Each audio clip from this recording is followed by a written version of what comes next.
성부와 성자 성령의 이름으로 아멘.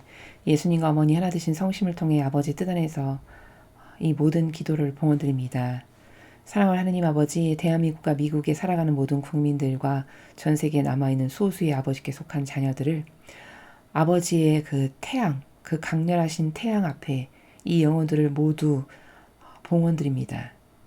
그래서 정화의 불로 이들의 사고방식 안에 있는 진리와 신적 질서와 예수님과 어머니의 정신과 가르침과 모범에 반하는 모든 마귀적 사고방식을 불태워 주시옵소서.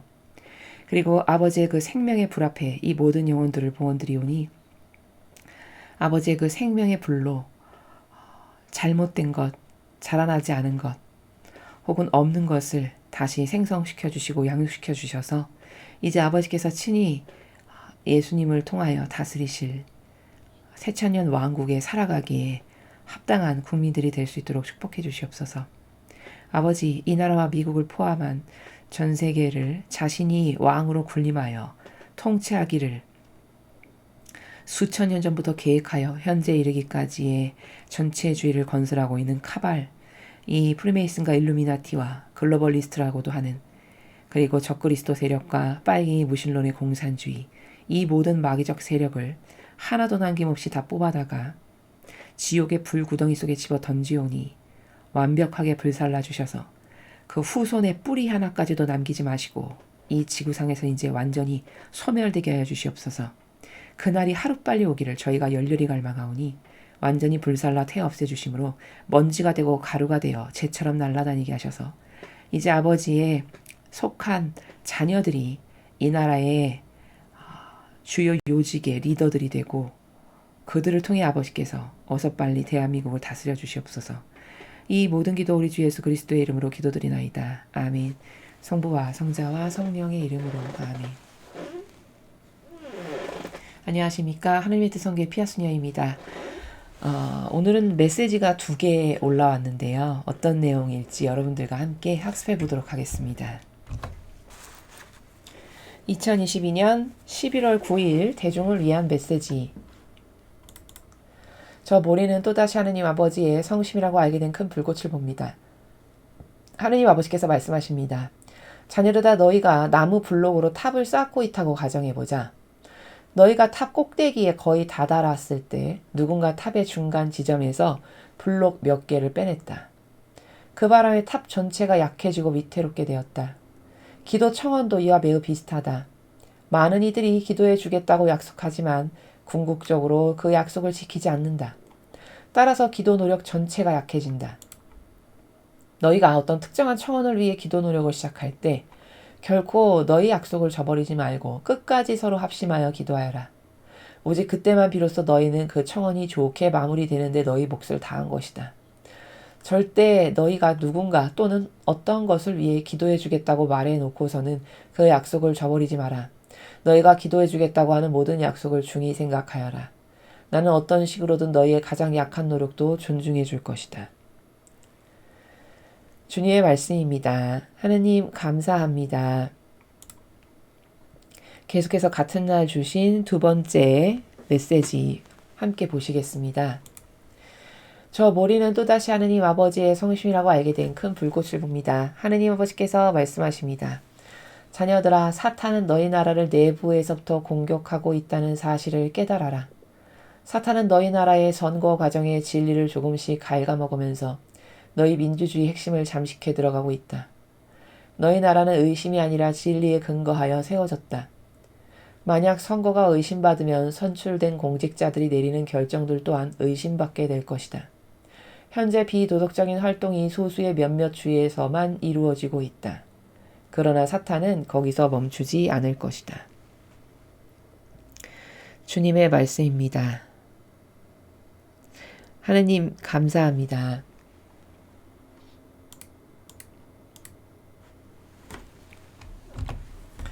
오늘 아버지께서 주신 2가지의 말씀이 완전히 다른 나라거든요. 앞에 거와 뒤에 거의 내용이. 그러면 이제 하나하나 살펴보도록 하겠습니다. 먼저 첫 번째 메시지를 보시면은 너희가 나무 블록으로 탑을 쌓고 있다고 가정해보자. 너희가 탑 꼭대기에 거의 다다랐을 때 누군가 탑의 중간 지점에서 블록 몇 개를 빼냈다. 그 바람에 탑 전체가 약해지고 위태롭게 되었다. 기도 청원도 이와 매우 비슷하다. 많은 이들이 기도해 주겠다고 약속하지만 궁극적으로 그 약속을 지키지 않는다. 따라서 기도 노력 전체가 약해진다. 자, 여러분 이런 경험 많이 하셨을 겁니다. 누가 이렇게 좀 안타까운 사정에 있거나 기도가 많이 필요한 사람이 있으면 저를 위해서 기도 좀 해주세요. 그러면은 예, 기도해 드릴게요. 이런 말 하시죠. 근데 기도해 드릴게요 하고 잊어버렸거나 어떤 다른 바쁜 일을 하다가 간과했거나 이런 경험 있으실 겁니다. 근데 그거 한참 지나고 나서 생각이 난다거나 그때 기도해 드린다 그랬는데 잊어버렸네? 이런 경험 한두 번씩 있으실 거거든요. 그런 것에 그 작고 미미하고 별것 아니라고 생각하는 것에 우리가 잘 노출돼 있습니다. 근데 그러면 안 된다고 지금 오늘 말씀하시는 거죠. 왜 안 되는지를 비유를 너무나도 아버지께서 잘 들어주셨는데 이렇게 왜 나무 작은 걸로 이렇게 탑 쌓아가지고 이렇게 높이 쌓는 그런 어떤 경기는 아닌가요? 놀인가요? 그런 거 보셨을 겁니다. 그래서 이렇게 중간에서 하나씩 뽑아도 넘어지지 않게 하는 그런 게임 같은 거 보신 적 있으실 텐데 마치 우리가 기도해 드릴게요 했는데 기도를 간과하거나 잊어버려서 안 해주면은 그 중간 지점에서 블록을 이렇게 빼내가지고 그 탑이 위태위태하게끔 되는 행위를 우리가 그런 마귀를 돕고 있다라는 거죠. 내가 물론 의도하지는 않았으나. 그렇죠. 그래서 이 전체 탑이 매우 약해지게끔 만드는 것에 내가 보탬을 하고 있다는 이런 놀라운 사실을 지금 말씀하시는 거거든요. 그러니까 여러분이 이런 원치 않고 의도하지 않았으나 잘 잊어버려가지고 간과해서 그런 전체 탑이 흔들리게끔 하는 것을 내가 하지 않으려면 누가 부탁을 했죠? 그러면 바로바로 하시기 바랍니다. 그냥 화살 기도로 바로 하는 거예요. 지금 예를 들어 묵주가 없어. 5단을 해주고 싶은데 그럼 그냥 화살 기도만으로라도 혹은 묵주 기도는 웬만하면 외우시잖아요. 길거리 지나가면서 손가락으로 세면서라도 이렇게 하시는 그게 훨씬 낫습니다. 왜냐하면 잘 잊어버리고 간과하는 게 우리의 약점 중에 하나다 보니까 그러다 보면 나도 모르게 잊어버리게 되는 경우 많거든요. 생각 안 날 때도 많고. 그러니까 그런 실수나 우를 범하지 않으려면 누가 부탁을 하면 그냥 바로바로 그 자리에서 마음 안의 진정성에서 아버지께 청원을 드려서 바로바로 올려드리는 것. 이러면 잊어버리는 위험에서 많이 예방이 될 수 있다는 것을 여러분에게 어떤 하나의 그 팁이라고 할까요? 이렇게 말씀을 드립니다. 너희가 어떤 특정한 청원을 위해 기도 노력을 시작할 때 결코 너희 약속을 저버리지 말고 끝까지 서로 합심해서 기도해라. 어떤 특별한 청원 때문에 기도하는 경우 많이 있으시죠. 근데 그럴 때 시작을 했어. 그러면 누가 또 부탁도 했어. 그럼 그 약속이나 부탁을 저버리지 말고 끝까지 그걸 완수해라. 그 완수해서 그 탑이 완성되는 데 있어서 보탬이 되라. 이런 말씀이죠.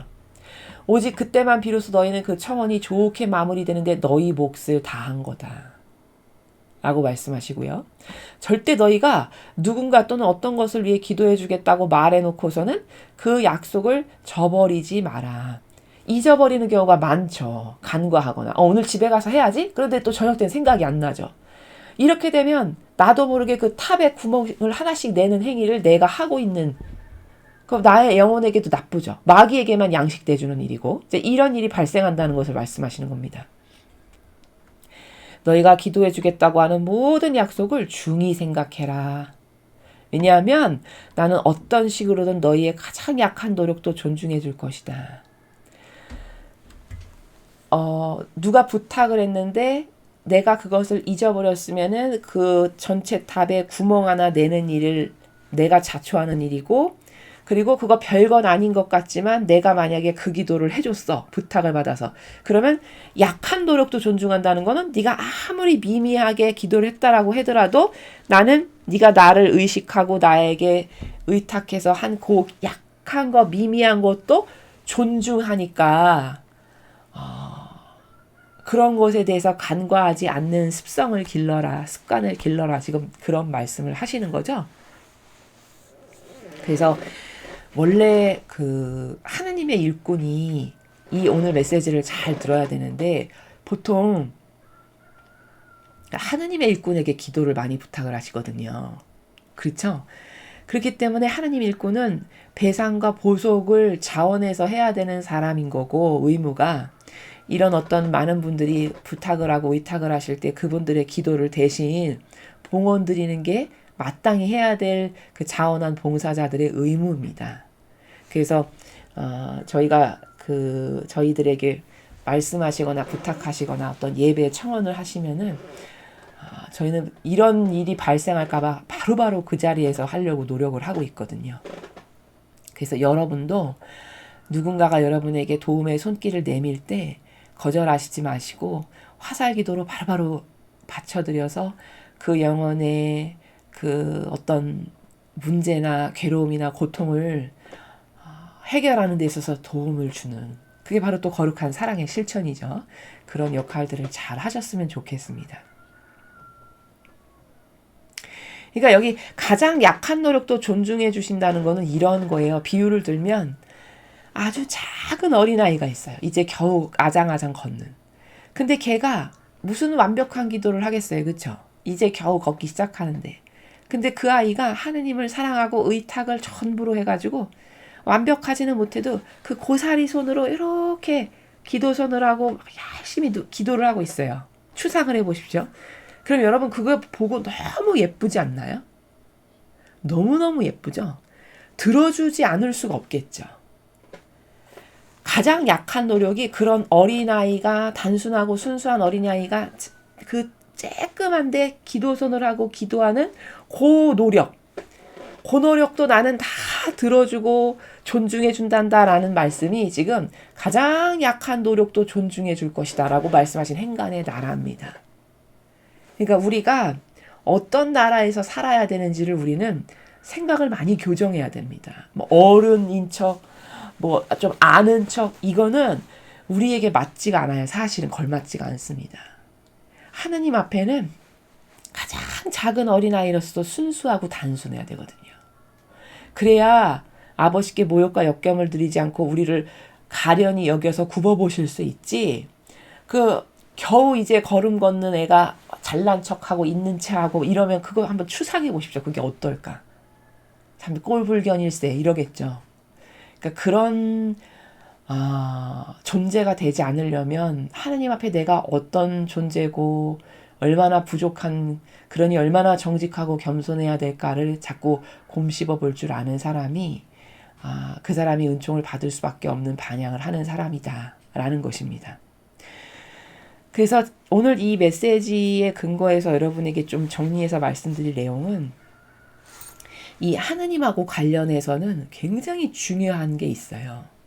그 중에 한 3가지를 말씀드리면 반드시 명심해서 주지하셔야 될 게 뭐냐면, 첫 번째가 하느님과 관련해서는요, 회개하면은 용서는 다 해주세요, 아버지는. 근데 제가 지금 말씀드리는 건 특히 어떤 사명을 해가거나 하느님의 일꾼들이 이 말에 해당이 되는데, 우리가 소위 세상에서 찍힌다고 하죠. 왜? 찍힌다고. 하나님께 어떤 찍히는 행위를 하죠? 그러면 은총을 되돌리시진 않아요. 회개하면 용서는 해주시지만, 그 대표적인 사람이 성경에 누구냐? 그게 바로 가룟 유다예요. 확 되시죠, 이해가? 가룟 유다라고 제가 말씀드리니까. 12제자에 뽑혔으면 엄청난 은총으로 축복을 받은 거거든요. 근데 본인이 찍히는 행위를 뭘 했죠? 도저히 되돌릴 수 없는 행위. 그게 예수님을 팔아넘긴 거죠. 자기 스승이고 하느님이시고, 그쵸? 그 자기의 자유의지가 마귀에게 속아가지고 돈 몇 푼 받고 예수님을 팔아넘긴 행위. 그것은 절대 되돌려질 수 없는, 은총을 다시 되돌려질 수 없는 행위를 본인이 한 거예요. 그래서 저승으로부터 온 경고라는 책을 보면은 그 유다가 지옥에 가가지고 지옥에서 증언하는 게 있어요. 그래서 12제자로 뽑혔는데 지옥행을 할 수밖에 없는, 그 은총을 되돌리시지 않은 거죠. 그 엄청난 배신의 행위를 다시 되돌리시지 않는 겁니다.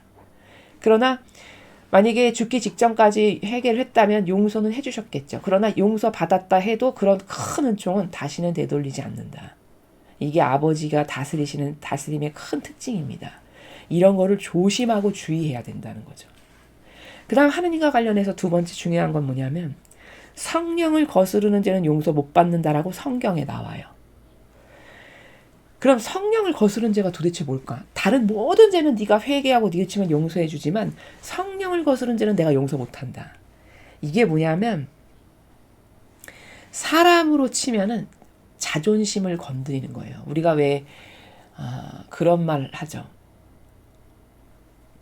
그 아킬레스건을 건드렸다 뭐 이런 말도 하잖아요. 이게 뭐냐면은 아버지께서 이렇게 해야 되겠다라고 마음먹으셔서 설정하신 어떤 원칙과 질서가 있는데 그것을 가로막아가지고 그 아버지의 뜻이 이루어지지 못하게끔 하는 행위에 내가 주도자가 됐어. 이러면 이런 거는 용서 못 받아요. 그게 제가 매일 기도해서 봉헌드리는 이 카발 세력, 이 적그리스도, 이 빨갱이, 이 전체주의 모든 세력이 지금 그런 일을 하는 거예요. 그게 성령을 거스르는 죄예요. 특히 그 중에서도 더 악독성을 따지자면 교회, 적그리스도의 세력. 교회가 하나님의 뜻을 거스르는 거, 이거는 용서받기 힘든 죄예요. 그게 성령을 거스른 죄입니다. 왜 용서받기 힘드냐면 왜 반감 드는 거 있죠. 사람도. 반감 드는 건 용서해 주기가 참 힘들죠. 어떤 경우에 반감이 들죠? 믿었는데 배신할 때. 그렇죠? 철석같이 믿었는데 뒤통수를 칠 때. 이때 반감이 확 들죠. 사람도 배신행위 앞에서는 용서해 주고 싶은 마음이 잘 안 들거든요. 하느님도 마찬가지세요. 저 아버지를 닮은 예수님과 성모님을 닮은 자원한 봉사자로 살겠습니다. 이렇게 해가지고 주님의 집에 왔어요. 그러니까 그래? 네가 내 일을 한번 해보겠다고? 그래서 막 권한도 주고 명예도 주고 막 신자들의 수많은 봉헌으로 공짜 거저 다 이렇게 해서 먹고 살아요. 그런데 그래서 기대를 하셨겠죠? 아버지께서? 그래. 제가 내 일을 열심히 해보겠다라고 하니.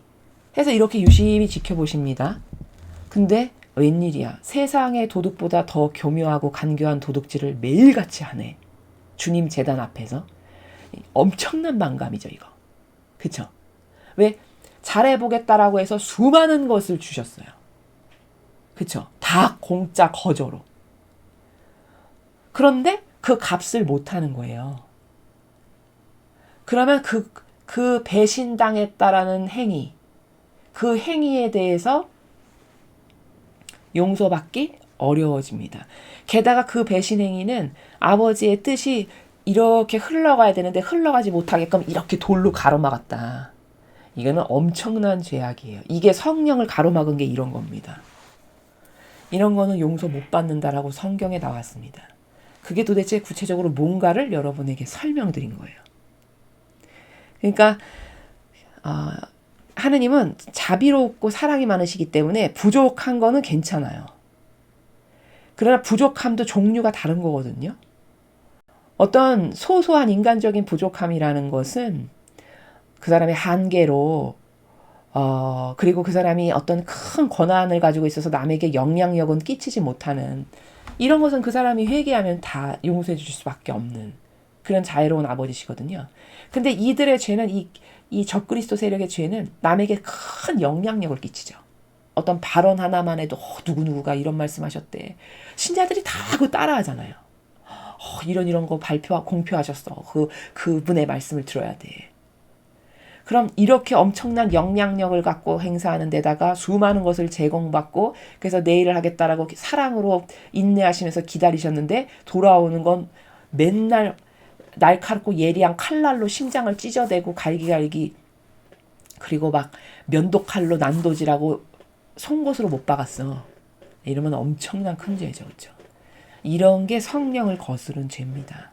그러니까 이런 죄는 누가 범하기가 쉽냐? 교회의 높은 직함과 권한을 가지고 있는 그리고 이런 하느님의 일꾼들에게서 볼 수 있는 죄가 성령을 거스르는 죄입니다. 그래서 이걸 사람으로 비유하면 우리도 왜 자존심 건드리고 배신 행위 이런 거는 못 참는 것처럼 그런 것과 비슷한 거다라는 것이고요. 그 다음 하느님과 관련해서 중요한 세 번째는 뭐냐면 하느님을 누가 사랑하는 게 전혀 없어. 전혀 느껴지지가 않아. 그러면 그런 사람에게는 성체를 주는 게 사실은 모욕과 모독 행위가 될 수 있어요. 그래서 성당에 오시는 모든 분들에게 다 성체를 영해 드리지만은 영할 수 있게 드리기는 합니다만 내가 하느님을 사랑하는 마음이 없어. 마음 안에.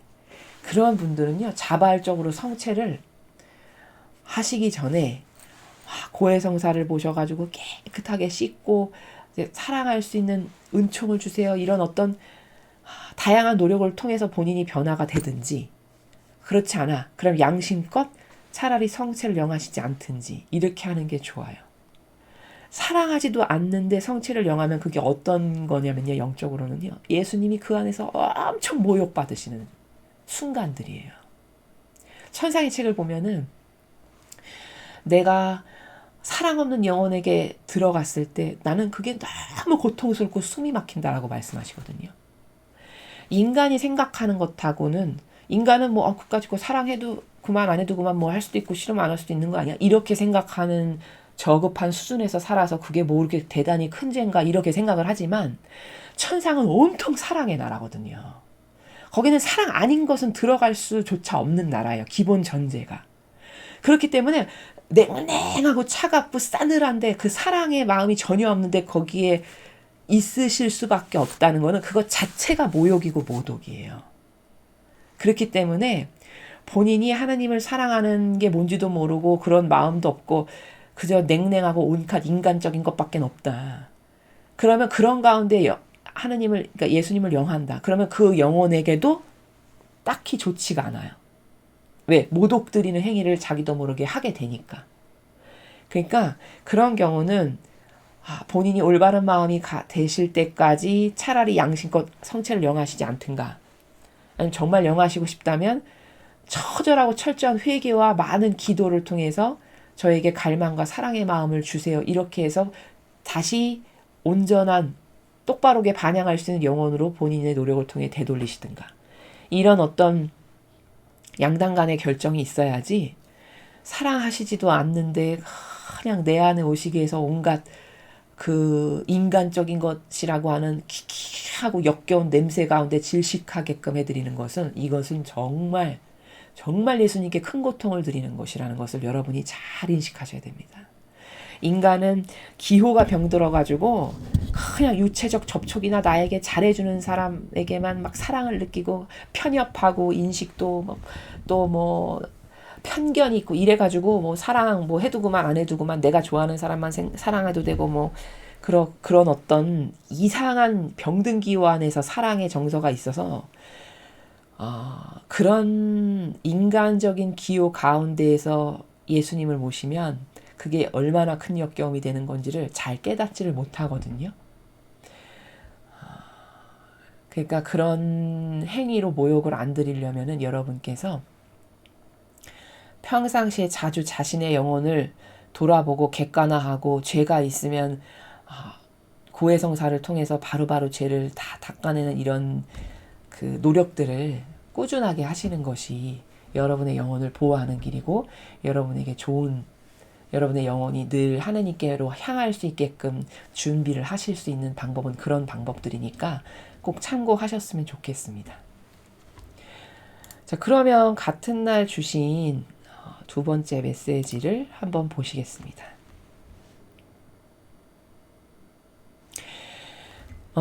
짧은 메시지인데요. 지금 이 메시지를 왜 말씀하셨냐면은 미국이 지금 중간 선거를 하고 있거든요. 근데 제가 며칠 전에 찾아보니까 하원 의원은 개표 결과가 나온 것 같더라고요. 그래서 공화당이 이겼다라고 제가 들었는데 의외로 큰 스코어로 이기지는 못한 것 같아요. 제가 기대했던 것만큼. 근데 이기긴 이겼거든요. 근데 그런 현상을 보면은 어떤 생각이 드냐면, 아직도 이 악의 세력이 다 깨끗하게 청소되려면 갈 길이 멀구나 하는 생각을 제가 그 드러나는 현상을 통해서 그런 것을 하나 좀 이렇게 발견했는데, 왜냐하면 악이 이제 많이 드러나고 힘을 못 쓸 만큼이면은 공화당이 높은 스코어로 이겼어야 됐을 텐데, 아직 그렇게까지 못 되는 걸 보면은 아직도 미국도 갈 길이 먼가 보다, 이제 이런 생각을 했습니다. 근데 지금 아버지께서 오늘 정치 얘기를 하셨거든요. 근데 이게 비단 미국의 문제만이 아니라 우리나라도 심각한 거거든요.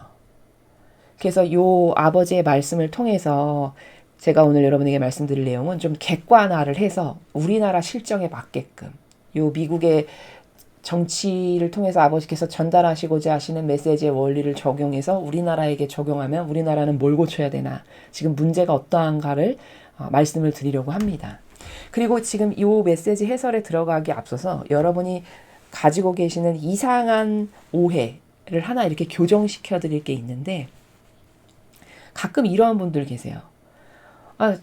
종교인이 왜 정치 얘기를 합니까? 수도자가 왜 정치 얘기를 합니까? 이런 말씀 하시거든요.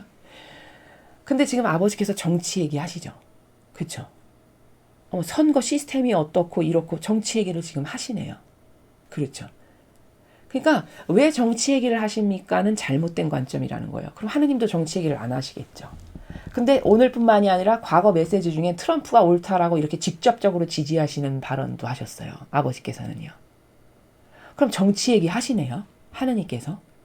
그럼 보통 진리 모르시는 신자분들이 아니 왜 정치 얘기를 하지? 이거는 신적이지 않은 사고방식이라는 거예요. 거기서 수도자가 혹은 성직자가 자신의 본분을 잊고 정치를 하면 안 된다는 거는 어떤 케이스에 해당하는 거냐면은 거기에 직접적으로 관여해서, 그렇죠? 그 정치 세계라는 곳에 직접적으로 관여해서 인발부가 돼가지고 영향력을 끼치는 거. 예를 들면 아주 구체적으로 얘기하면 정의구현사재단이 그런 케이스죠. 그런 행위를 하면 안 된다는 거예요. 그런 것이지, 지금 저희가 정치 얘기를 하는 거는 하느님 아버지께서 지금 정치 얘기를 하시는데, 이거는 어떤 나라를 말씀하시냐면 그 안에도 선과 악이 있잖아요. 그렇죠? 인간이 살아가는 모든 세계에는 선과 악이 공존하니까. 그러면 직접적이고 밀접하죠. 이 정치라는 것은 인간 세상 이 삶에서 그 직접적이고 밀접한 곳이니까 그 안에 존재하는 선과 악을 밝혀주셔야 되겠죠. 그래야 우리가 똑바로 분별을 가지고 이건 악이니까 뽑으면 안 되고 이건 선이니까 여기에게 동조하고 하나 돼줘야 되는구나, 이런 관점이 생기고 개념이 생길 수 있는 거거든요. 거기까지 하는 거예요. 이 진리를 말하는 사람이 인발부 할 수 있는 것은 거기까지, 그 안에서의 어떤 게 선의 세력이고 어떤 게 악의 세력이니까 여러분은 분별을 잘 하셔서 이런 선의 세력에게 동조하고 협력하고 하나 돼주셔서 나라가 결국은 잘 살게 하고 하느님께서 다스리실 수 있는 나라가 되게끔, 우리가 이 정의가 승리하고 선이 승리할 수 있게끔 이런 선택을 합시다, 혹은 이런 선택을 하십시오 라고 권고드리는, 그래서 진리에 근거하여 이건 왜 틀렸고 이것은 왜 올바른 겁니다 라고 말씀드리는, 거기까지는 하는 겁니다. 지금 아버지도 그렇게 하시잖아요. 그렇죠? 아버지가 하시는 게 항상 옳으니까, 이게 법이니까요. 그렇죠? 근데 이걸 넘어졌다. 그래서 거기 막 직접적으로 가담하고 막 대통령 뽑는데 관여해서 입김을 불어넣고 남의 기업에 가서 막 입김을 불어넣어서 뭐를 해라 마라 배나라 감나라를 하고, 이런 건 하면 안 되는 거죠. 그렇죠? 그건 본연의 목적을 상실한 겁니다. 예수님이 이렇게 말씀하셔요. 소금이 짠맛을 잃으면 어떻게 짜게 할 수 있겠냐. 그거는 이 짠맛을 잃어버린 거예요. 본연의 자기가 살아가야 될 나라의 질서를 벗어난 겁니다. 그러나 이런 거 만약에 하느님이 말씀 안 하시죠? 지금 오늘 미국을 위시로 하여 그 안에 잘못된 것에 대해서 지금 뭐를 깨달아라, 어떻게 되고 있으니까 뭐 선거 시스템이 이렇고 이런 얘기 하시잖아요. 이런 거 만약에 말씀 안 하시죠? 그럼 인간이 알을까요? 인간 모릅니다. 뭐가 잘못됐는지. 인간은 그저 기준이 다 자기 기호, 정서, 경향, 자기선, 그것도 병든 자기 기준으로 무엇이 옳다 그러다 하면은 그게 맞나요? 그거 다 틀린 거거든요. 그럼 그 정서로 선거에서 대통령도 뽑고 국회의원도 뽑을 텐데 그럼 막이나 뽑아놓을 거 아니겠어요? 그 올바로 된 분별의 의식이 없으면. 그러면 나라 망하는 거죠. 그러면 안 되겠죠. 그러니까 분별의 기준을 가르쳐 주시는 거예요. 정치에는 이런 분별의 기준, 이런 질서가 있어, 이런 사람을 뽑아야 되고, 너는 누구랑 하나 돼야 되고. 그렇죠. 그러니까 여러분이 휩쓸려 가지고 이런 거 하면 안 된대, 저런 거 하면 안 된대. 이런 것은 절대 휩쓸리시면 안 되고요. 이런 아버지가 주시는 메시지를 통해서 정치 세력은 이렇게 보는 거구나. 이런 분별의 기준으로 이런 사람하고는 하나 되겠지만 이런 것은 절대 하나 되면 안 되고 오히려 그것을 없애달라고 기도해야 되는구나. 이런 관점이 있어야 진정으로 나라의 국익을 위하고 국민을 위한 똑바로 된 리더를 뽑을 수가 있죠. 지도자를. 우리 지도자 한번 잘못 뽑으니까 지금 나라 어떻게 됐습니까? 여러분이 그렇게 피땀 흘려서 번 세금 다 지난 5년간 어디에 쓰였습니까? 여러분 그런 거 다 알고 계십니까? 보통의 서민들은 먹고 살기 바쁘고 급급하기 때문에 잘 알지도 못하신단 말이죠. 그런 모든 것을 진실과 현실을 다 아시는 아버지께서 사랑하는 자녀들이 속지 말라고 이런 말씀을 하시는 거다. 그러니까 여러분이 정치에 관련돼서 이런 어떤 잘못된 개념으로 말씀하시는 분들이 간혹 계신 것 같아서 올바른 관점은 지금 이런 것이다 라고 제가 서두에 오늘 메시지를 말씀드리기에 앞서서 말씀을 먼저 드립니다. 자, 그러면 이제 아버지께서 말씀하신 나라를 보시면요. 자녀들아, 사탄은 너희 나라를 내부에서부터 공격하고 있다는 사실을 깨달아라. 이렇게 말씀하십니다. 자, 그러면 내부에서부터 어떻게 공격을 하고 있는 건가요? 도대체 어떻게 내부에서부터 공격을 하고 있죠? 직접적으로 이야기하면 선거제도 같은 거예요. 선거제도나 시스템 있죠. 그게 내부에서부터 공격하고 있는 대표적인 예죠. 선거제도가 잘못된 거, 이런 걸 가지고서 사탄이 공격하고 있는 거죠. 그 다음 보면 사탄은 너희 나라의 선거 과정의 진리를 조금씩 갉아먹으면서 너희 민주주의 핵심을 잠식해 들어가고 있다.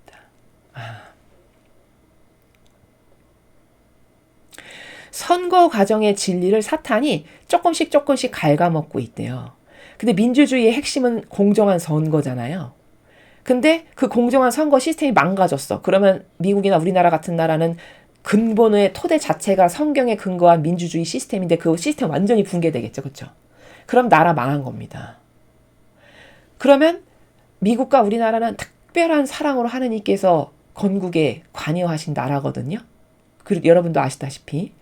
그렇기 때문에 그럼 선의 세력이 붕괴되는 거거든요. 아버지가 관여하셔서 세우신 나라인데 그럼 큰일 나는 거죠. 아버지 세력 하나 없어지는 겁니다. 그러니까 이렇게 그 나라의 정치 세력이 지금 어떤 마귀적인 내부 행위로 인해서 망해가고 있는지를 깨달으라고 가르쳐 주시는 거거든요. 그러니까 여기 선거 과정의 진리라고 표현하신 거는 정직, 그 정직이라는 그리고 진실이라고 하는 시스템을 갉아먹고 있는 거예요. 자, 어떻게 갉아먹고 있냐? 여러분, 우리 지난 선거도 그렇고 대통령 선거도 그렇고 그 이전 것도 그렇고 부정선거가 있다는 것을 이미 아는 사람은 다 압니다. 이거는 그냥 어떤 음모론이 아니고요. 그 어떤 분이 그 선거하는 날 그 연로하신 어르신이신데 그 자원한 봉사하실 분 뽑으시잖아요. 선거하실 때. 근데 그분이 봉사하러 가셔가지고 본인이 목격하신 부정선거가 어떻게 실제적으로 자행되고 있는지를 목격하셔가지고 그분이 용감하게 그것을 밝히려고 노력하시다가 감옥을 가셨어요. 그분이 평범한 일반 시민이신데 남자분이시거든요. 어르신. 근데 그분이 그러니까 정의가 살아있으신 분이죠. 그래갖고 본인이 억울하게 온팡 다 그 이거 부정선거 지금 이루어지고 있구나를 본인이 아셔가지고 그걸 어떻게 해서든지 밝히려고 다양한 노력을 하던 과중에 이분에게 다 덮어 씌워가지고 그분이 감옥살이를 하셨다고요. 그리고 이제 출소를 하셨는데 출소하셔서 얼마나 잘못된 시스템으로 지금 민주주의가 부정선거로 갉아먹혀서 온통 빨갱이들을 뽑는 선거로 변질되어 가고 있는지를 그분이 증언을 하셨어요. 그래서 그게 유튜브에 있어요. 영상들이요. 제가 여기서 실명을 말씀드리기는 그래서 저희 커뮤니티 사이트에 그 영상을 제가 올려놓겠습니다. 관심 있으신 분들은 꼭 보시기 바랍니다. 그걸 보면요. 이 선거 제도 자체가 잘못됐어요. 이 자동 개표는요. 수개표로 다 바꿔야 돼요. 누구도 그걸 조작할 수 없는 수개표로 다 바꿔야 됩니다. 이 선거 시스템은. 그렇지 않으면요. 우리는요. 이 선의 세력은요. 앞으로 희망이 없어요. 왜냐면 아직도 이 법원에서 판결을 하는 판사들이 아직도 이 공산주의 빨갱이로 경도된 사람들이 아직도 있거든요. 그들이 판결하면 뻔할 거 아니겠습니까? 그렇죠? 그러니까 이거 부정선거여서 재판을 올려도요. 올바르게 온전한 재판을 받을 수가 없어요. 지금 이 나라에서. 그러면 이거 계속 이렇게 당하고 살고 또 악이 와서 정권 또 탄찰하고 또 이렇게 되는 이 반복적인 것밖에 할 수가 없는 거거든요. 그러니까 이런 문제가 우리나라에 지금 있다라고 하는 진실을 알아야 된다는 겁니다. 자, 그리고 지금 이 내부에서 공격당하고 있다라고 지금 아버지께서 말씀하시는 것은 비단 미국뿐만 아니라 우리도 마찬가지인데 여러분 공천제도 아시죠? 공천제도. 당에 그 세력이 있잖아요. 당에도. 가지고 그 세력들이 공천권을 가지고 자기네들이 뽑죠. 후보자를. 그리고 그들을 내보내서 우리가 그들 중에 뽑아야 되는 이런 상황이잖아요. 지금 선거 이 당에서 뭐 국회의원을 뽑던가 이런 걸 한다는 거는. 그러면 이게 무슨 문제가 있냐면 주권은 국민에게 있다면서요. 그렇죠. 근데 말만 그런 거예요. 주권에게 국민이 있으면은 그 후보자를 뽑을 때부터 우리가 뽑아야 되는 거거든요. 국민이. 근데 당에서 자기네들이 뽑아놓고 국민에게 선택하라고 하잖아요. 그게 공천권이잖아요. 이 시스템이 막이라는 거예요. 이게. 공천권은 국민이 선택하는 시스템으로 바뀌어야 됩니다. 왜냐? 여러분 지금 우파당이라고 해서 그 안에 우파가 있나요? 여러분도 아시다시피 우파 없습니다. 그죠? 이익에 따라 왔다 갔다 하는 타협의 귀재들이에요. 언제든지 자기에게 이익이 된다고 하면 언제든지 빨갱이나 마귀하고도 바로바로 협력하는 이런 사람들이 가득합니다. 이 나라에 온전한 우파당이 없어요. 그러면 그들이 공천권을 가지고 있죠? 그럼 자기와 연대할 수 있고 자기하고 서로 나누어 먹을 수 있는 그런 마귀를 뽑겠죠. 그럼 그 마귀, 예를 들어 빨갱이를 뽑아놓고 그리고 이름만 우파라고 이렇게 달아놓고 내밀어요, 후보를. 그럼 우리더러 그 중에서 뽑으라는 거잖아요. 그러면 무한 반복이죠. 마귀를 뽑을 수밖에 없는. 그러니까 이 시스템을 이건 잘못된 거니까 이건 파괴해야 되는 거예요. 공천권은 국민이 선택하는 시스템으로 바뀌어야 된다. 여러분 이걸요. 여러분이 시간 되실 때마다 유튜브 사이트 우파 있죠. 우파 사이트. 거기 다니시면서 계속 댓글을 쓰십시오. 공천권은 국민이 선택하는 시스템으로 바뀌어야 된다. 이건 잘못됐다. 공천 주권을 국민에게 돌려라. 이렇게 댓글을 계속 무한 반복으로 다시라고요. 우파의 약점이 뭐냐? 이 빨갱이 좌파는요. 이런 걸 진짜 잘해요. 단합해서 막 하나 돼가지고 막 공격하고 어디 붕괴시키고 무너뜨리고 가서 막 이런 걸 너무 잘합니다. 왜냐면 일평생 그런 걸로 싸운 것의 달인들이기 때문에 일평생 한 짓이 그거밖에 없어가지고 그런 거는 기가 막히게 잘해요. 우파의 특징이 뭐냐? 뭉치지를 못하고 어떤 단합된 결속력이 없어요. 그렇죠. 다 각각 정의는 있는데. 근데 그게 하나 되고 결속하지 못하죠. 그럼 힘을 발휘 못해요. 그래서 이거 남의 일이다라고 생각하시면 절대 안 되고요. 이거 깨어있는 선의 세력이 이런 것으로 붐을 일으키고 어떤 바람을 일으키지 못하죠. 그러면 이 나라는 희망 없습니다. 여러분 미국 같은 나라도 이렇게 어떤 강력한 액션을 취할 수 있는 리더도 있고 이렇게 막강한 부도 있는 나라도 저렇게 마귀를 처단하기가 어렵잖아요. 그 선거 결과를 보면 알 수가 있지 않습니까? 그럼 저런 나라도 저렇다면 우리나라는 마귀가 잡아먹기가 얼마나 쉬울까요? 이 코딱지만한 나라. 그렇죠. 이걸 심각하게 받아들여야 되는 거거든요. 지금 부정선거가 있어도요, 수사도 못해요. 왜냐면 그 수사하는 그 재판관들이 빨갱이기 때문에, 악이기 때문에 다 자기네 편을 든단 말입니다. 그렇다면 다 막힌 거예요. 이것도 안 돼. 개표 작업할 때 부정선거로 요새는 다 기계로 돌리잖아요. 부정선거로 표 무대기로 이렇게 마음만 먹으면 얼마든지 조작합니다. 이렇게 해서 그것도 못해. 그럼 우리는 손 놓고 계속 가만히 있다가 당해야 될까요? 우리가 기도도 하고 희생도 하고 봉헌도 하고 긋기도 하지만 더불어 이런 행동의 액션도 취해야 된다는 거죠. 그럼 우리가 할 수 있는 행동의 액션 중에 가장 기초적인 단계가 가서 이런 댓글이라도 열심히 써야 된다는 거예요.